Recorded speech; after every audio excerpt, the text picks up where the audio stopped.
right. Well, thank you everybody for joining us today. I know it's Friday and it's the middle of the day, but I appreciate you taking your time to join us for this Spark session.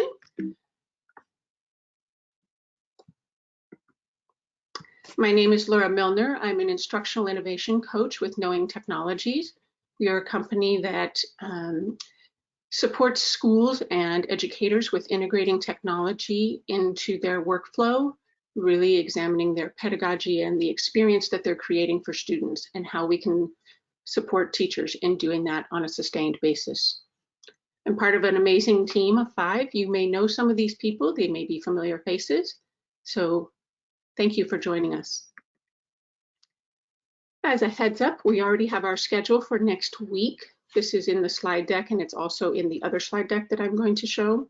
We have a couple of sessions about digital whiteboards, collaboration, and assessment strategies next week.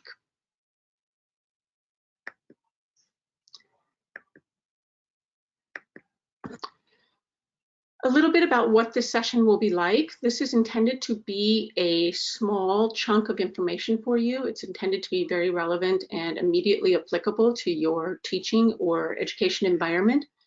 Please use the chat window, chat session, for any questions, comments, suggestions. My colleague Iman will be responding to questions there for you if you have them. As I said before, the session will be recorded and linked back to this slide deck. But one thing we want you to know is that we're here with you and everybody is experiencing this transition, and that you've got this. Your mentality and your mindset will make all the difference in the world, and what you're doing is good. It's great. Don't worry or compare yourself to others. You need to do what's right for you and your learners. If you have more questions about Knowing Technologies or any of these Spark sessions, or would like to talk to one of our coaches, please email us at info@knowingtechnologies.com.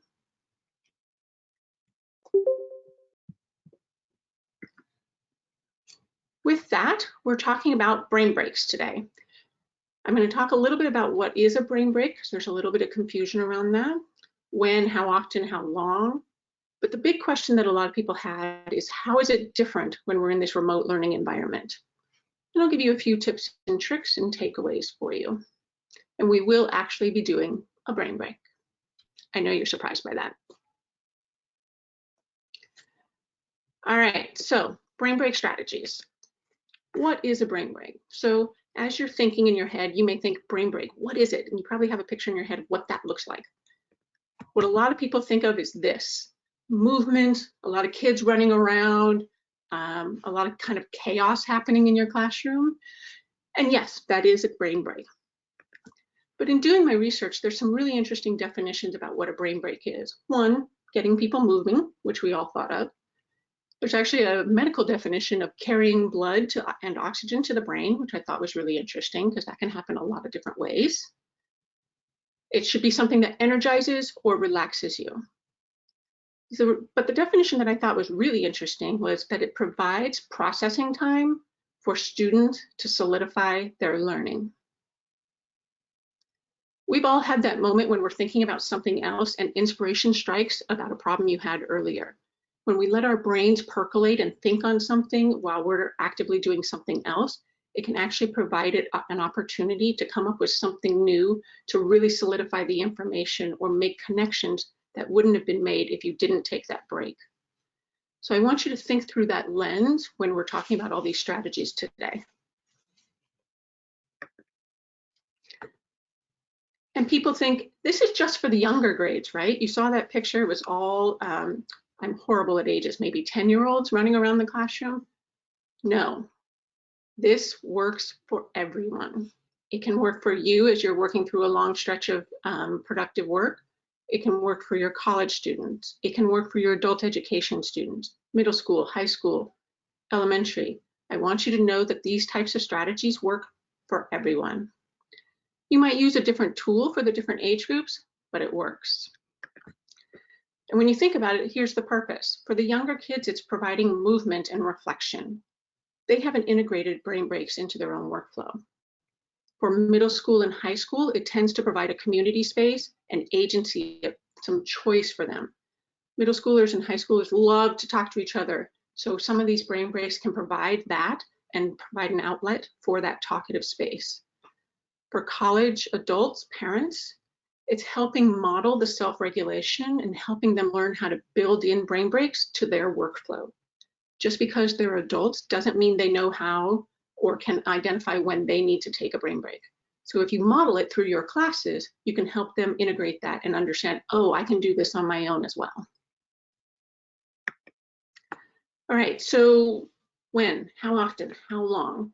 There's lots of research out there. There's lots of articles, lots of information, everything from 15 minutes for every work hour to 20 to 30 minutes, 10 to 15 for elementary, etc.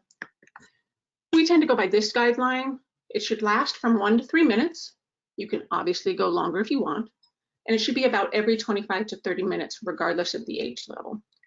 But here's the thing, you know your group, you know your learners. So if you're seeing the glazed eyes or people not being able to engage in the same ways, feel free to take a brain break, even if it's in the middle of your lesson.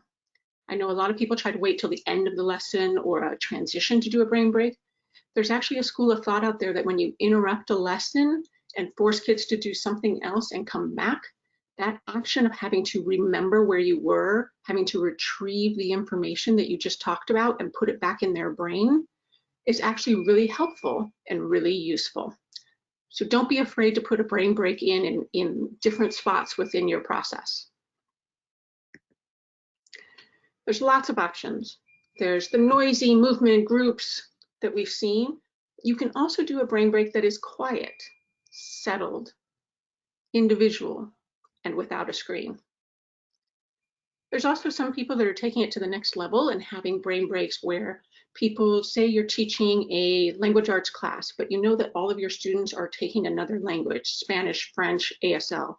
They have to do their brain breaks in that other language. Even if you don't understand what they're saying, they still have to talk through it in their language. Or maybe they have to do the brain break as a character from a book you're reading. There's lots of ways you can tweak these brain breaks. As I said, some of the common ones are exercise, having a conversation with a friend, quiet time. And those can absolutely happen within the four walls of a classroom, and they can happen within the remote learning sessions. All of those translate. For example, there's a great resource called Fitflow Yoga and Fit Boost Exercise. Here's the Fitflow Boost, Fit Boost exercise, tongue twister here. You'll notice there's a timer and a let's go. So I can click on let's go and it does a spinner and gives us 3 exercises we can do right then and there. You can have it be as a timer, or you can turn off the timer and do it on your own time. And it works through each of the 3 exercises. It means you don't have to reinvent the wheel. You don't have to create the exercises. It's already there for you. There's a yoga version as well. And I know it says kids, but it actually works for all ages.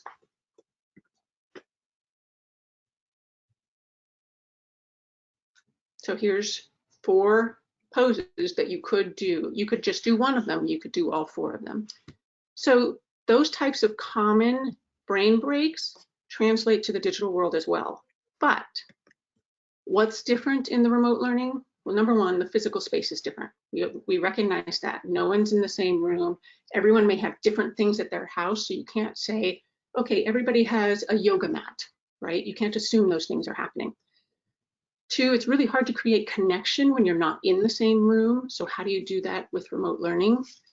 And how do you build in the time? You're already dealing with video conferencing and things like that. How do you build in the time? That's what's different in the remote learning. So the 2 things that we suggest, one is incorporating your tech tools and online resources. Don't reinvent the wheel, use things that are out there. And 2, consider the idea that brain breaks can be asynchronous. You can do them all together, or you can do them separately. And that can be a shift in what brain breaks look like. Here's a list of some options of way to incorporate the tech tools.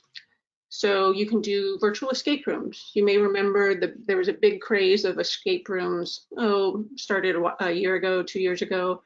Obviously not in place right now, but there are virtual options of that, both free and paid, that are great, especially for the older student. There's gamified tools, There's video response platforms, a collaborative whiteboard, such as Jamboard, where everybody can doodle for 3 minutes and then they can see each other's work or not see each other's work.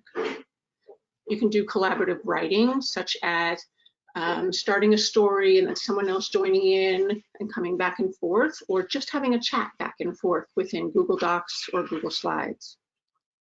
One of the things that I think is really interesting for those of you who have access or are using Zoom, it has that breakout room option. You can instantly create pairs or groups of 3 or groups of 4 to have their own brain break. Maybe some of them want to do exercises while they're doing their brain break. Some of them want to doodle. Some of them want to just have a conversation and relax for a minute. It allows different brain breaks to be happening while everyone's online. You can also use AR and VR to provide tours to give yourself a brain break.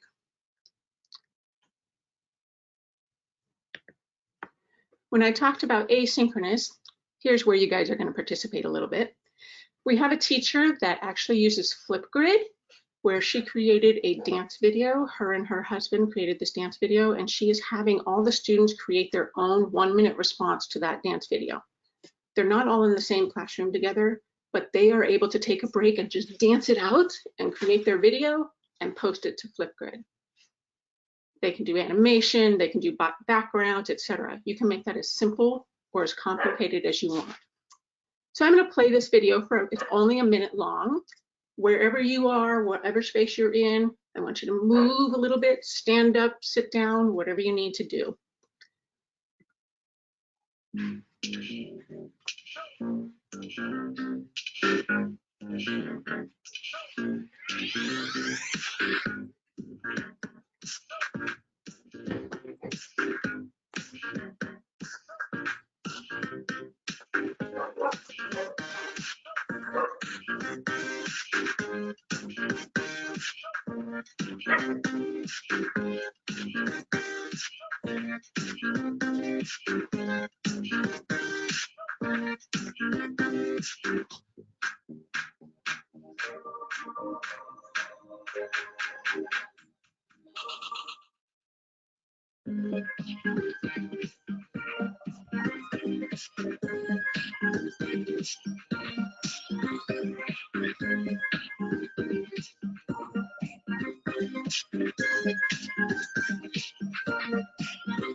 So you can see just that simple movement, either using it in your classroom or using it in between topics, or having them create their own video space. Thank you to those of you who were dancing. I saw that. I appreciate your participation. So there's an example of doing it asynchronously or incorporating that asynchronous video into your curriculum. You could even, if the kids all respond to this Flipgrid, use each of their videos as brain breaks for future classes. We all know that students and learners love to see their own content in use. So when you have them create content and brain breaks and use them later, it provides a higher level of engagement.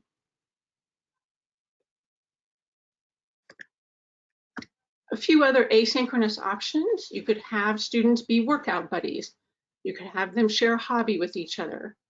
I've seen 30-day build challenges. So apparently Lego has this 30-day build challenge, but it can be done with anything, where you're supposed to spend 5 to 10 minutes building and then not touch it for the rest of the day. What if 2 or 3 or 4 students got together and did a build challenge together, or did it on their own and shared with each other? Just those few 5 minutes of playing and building can be a brain break for those students. You can also have the students do brain breaks with their family. Have them lead a brain break, have them lead a dance party. Really have a discussion about all those people that are now at home. How do we take a break and do something different? All right, a few tips and tricks and protocols for protocols and expectations. As a teacher, you'll need to think about how long you want your brain breaks to be for each activity. If you go to another tool such as Jamboard, how are you going to have the students come back? What's the protocol and expectation for them to come back to a video conference call, if that's what you're doing? You'll need to have a really thoughtful conversation about respectful etiquette. If you're doing something such as the dance break we were just doing, then you don't want kids laughing at each other because they're making moves or dancing differently. So you'll need to have some conversation about respectful etiquette if that applies to your class. The other thing you'll need to think about is participation. As the kids get older and as the learners get older, or adults or college, etc., do they have the option to opt out? I mean, it's a really impactful tool to understand when you need a brain break and if this is the right brain break for you right now. So you may need to have some conversations about when people can opt out, if they can opt out, or if they have the option, if you're doing it synchronously over a video conference call, are they allowed to turn off their video for movement activities, such as dancing? Love to dance, but don't want anyone else to see it. So how do you provide those options for them in this remote learning environment? A few other tips and tricks you can try. Provide a choice of activities. Maybe you provide 3, 4 activities and let them do their own. Maybe if you're a teacher that provides working sessions, so for instance, when I used to teach, I would have certain sessions where everybody could come together and work on their project, and I would be there to facilitate or answer questions, but I wasn't leading a discussion. But over those long time working sessions, I would provide verbal cues. If you need a brain break, you might want to stand up and stretch right now. Just a thought, you might want to take a moment to take a walk around the room. Providing those verbal brain break cues during a long working session or any long stretch of time where they're working individually can be really helpful. And like I said earlier, let students create and lead brain break activities. That means you don't have to run everything and you don't have to create everything, and it increases the engagement and their buy-in to these brain break activities.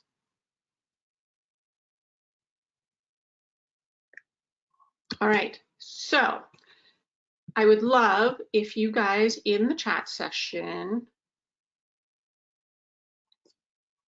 go ahead and write in an activity you've used as a brain break, or maybe a website that you've used as a brain break. Just add it to that chat room, and we want to see some other options coming too.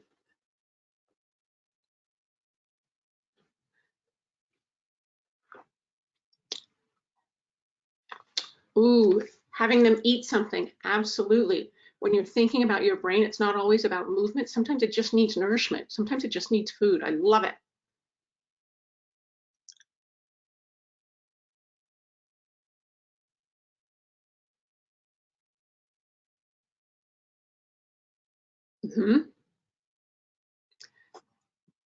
Quizlet, awesome. I'm so glad you said that.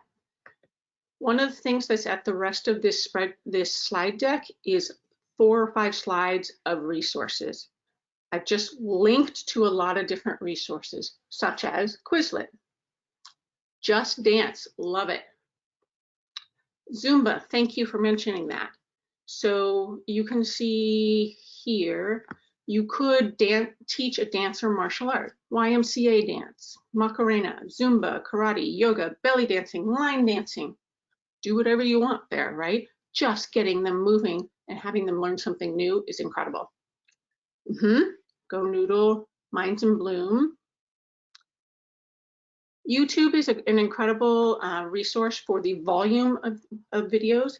We do always encourage you to watch the entire video before you show it to any students. Here's a few series that are available as brain break. Lunch Doodles with Mo Willems does short snippets of drawing and art things. Cosmic Kids Yoga is really popular with the littles. There's a few brain breaks in Spanish. And things you can do is reach out to your local ballet schools, karate schools, anything, or adult education schools. They may be doing classes online. I have a kickboxing studio that I go to. They're doing live kickboxing options online for free. That could be a brain break, just doing 3 minutes of that. So there's a question about whether you'll be able to access this. That first QR code in bit.ly that I showed, and then you go to this slide and see this link of resource deck.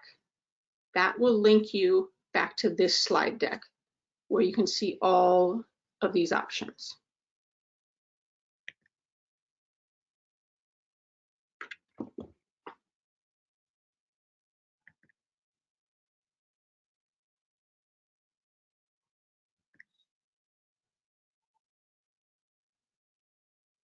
You could do a murder mystery game for some of the older students and do it over time, not all at once, where they have to think about it.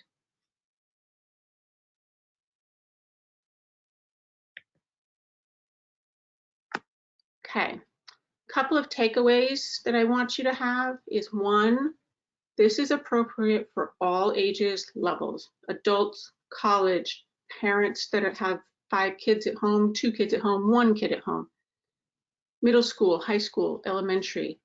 Using these things to really break up your learning and solidifying that information in your head will help everyone. I challenge you to even use it as, if you're an educator that's spending a lot of time prepping for remote learning right now, take a break, walk away for a minute, do something, move, dance, do something, and come back. And think about the options of synchronous versus asynchronous. Have sometimes the brain break be as a whole class, have some options where they can do it asynchronously with someone, with their family, with their friends, or just show you a video of them doing it on their own. And sometimes you will receive resistance, right? Not everybody loves to dance, not everybody loves to doodle, not everybody loves to take reflection time, but I challenge you to do it anyway.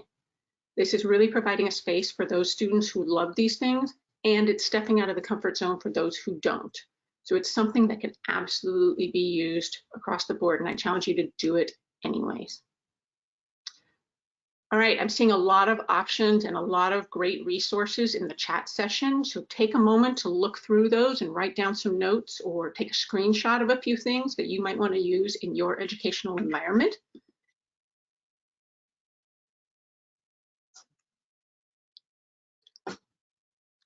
I love the idea of using some sort of outfit or hat or even just doing something different can be a brain break because your brain has to think differently in how it is in that character. Love it. We always love to snuggle our pets. That is a great brain break. Absolutely. If you do something like that, you can't assume everybody has a pet at home. So maybe a pet or a stuffed animal, if you're talking about the younger kids, a pet or text a best friend, if you're talking about the middle school, high school kids. And for the adults, that could be kids, pet, send a text to your loved ones, things like that. Just making that connection with somebody or a pet or a being can really be helpful and be a great brain break. Okay, love it. All right, we have just a couple more minutes. Are there any other questions? Please post them in the chat room or anything I can answer specifically.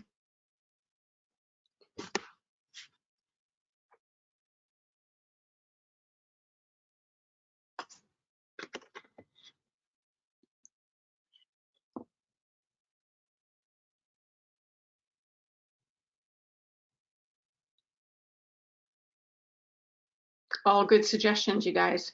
Love it.